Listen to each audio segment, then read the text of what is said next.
I'm responsible for all the global sales activities, but I'm also taking care for the technical support worldwide and the logistics and marketing and communications. And also I'm taking care for the subsidiaries we do have around the world.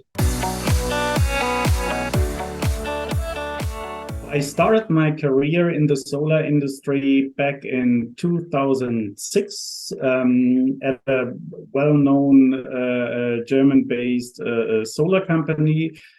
So I'm in the industry for quite a while now, and I really experienced the change in the solar industry from the beginning when it was more visionary and until now when it is a common business, let's say, and everybody's talking about solar. So it was quite a great experience to see all these changes and how it developed over the past decades.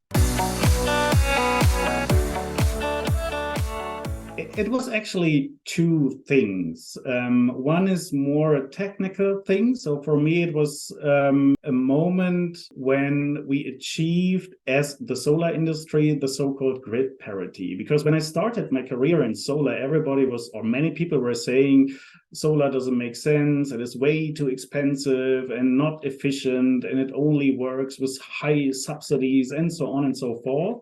And the most people within the industry, they were really convinced that sooner or later we will reach a point where solar energy is economically feasible. Yeah, and I will never forget the moment it was all in all the news around the globe that, hey, now we have achieved the grid parity, which means solar is not more expensive than conventionally produced energy. So this was one thing.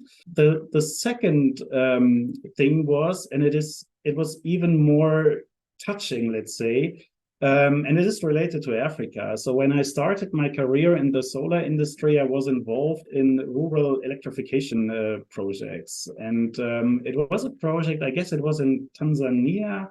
And we electrified a small village, so a nursery and a little clinic and the whole village. And to realize how grateful the people are because, hey, now we have energy, yeah, so we can take care for ourselves, we are more independent and all these kind of things. And I realized, because I'm a European, so we have water and electricity. For us, it's absolutely normal. But then to realize that there are people really appreciate something like electricity, and to see the smiles on the faces and the gratefulness and all these things. So I will never forget that, because this actually was one of the moments when I realized, yes, I'm doing the right thing. I'm in the right industry. This has a purpose. Yeah, it makes sense. And that's why I stay in the industry.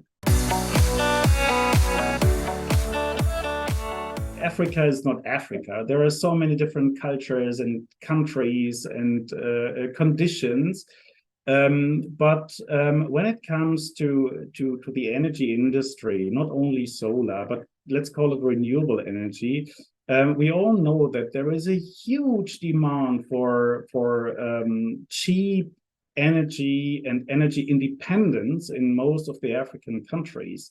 And one of the hurdles I have seen in the past is the finance of projects. Many investors are doing business in Europe and other developed regions because they have some concerns about the risk of investments in Africa. And if I would have the chance to change a thing, is either to convince the investors that it makes sense to invest in Africa, or to lower the hurdles, or to remove the limitations, to bring the finance to Africa. Because what I learned in the recent years is the infrastructure is there, the need is there, and especially solar industry can be easily deployed. It's not like a nuclear power plant or other super complex things.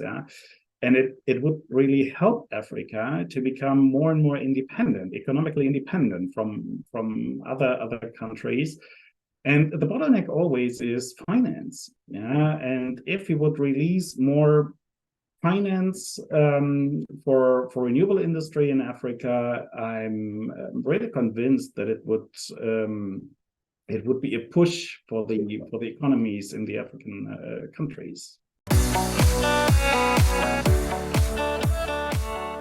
I'm quite positive. As said before, Africa, there are many different countries, and not all of them are at the stage where renewable energy plays a significant role.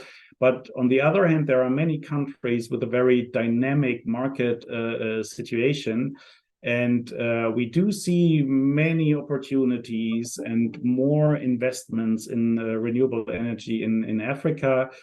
So I'm pretty sure that by end of year 2024, we will see a significant growth in the renewable sector in Africa. I'm totally optimistic on that. I'm totally positive.